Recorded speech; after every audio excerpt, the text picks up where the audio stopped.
Beaucoup de personnes ont peur de la magie parce qu'ils ont entendu dire sur la magie, tout et n'importe quoi. Forcément, ils ne maîtrisent pas, donc ils en ont peur.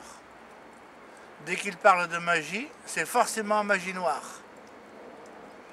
Or, sur le plan astral, la magie noire et la magie blanche, ça n'existe pas. Car sur le plan astral, la méchanceté n'existe pas. Pas plus que les émotions d'ailleurs. Donc, la magie n'est valable que sur le plan terrestre. La magie, c'est avant tout le rééquilibrage des événements. Il est possible qu'un magicien ait besoin de faire revenir ensemble un homme et une femme. Beaucoup appellent ça retour d'affection. En réalité, ce n'est pas ça du tout. Le plus important est de savoir pourquoi ils se sont séparés. Si la raison karmique est irréversible, alors c'est même pas la peine d'essayer.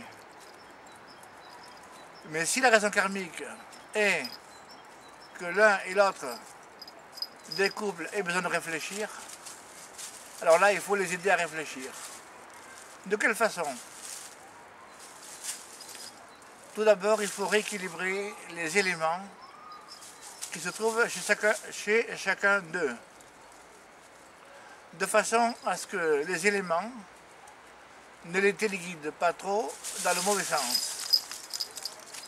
Par exemple, si l'homme se dispute souvent avec la femme, c'est qu'effectivement, il y a un manque d'équilibre des éléments.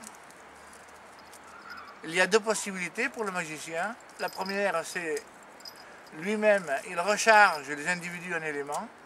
Et la deuxième possibilité, il confie ça à une entité.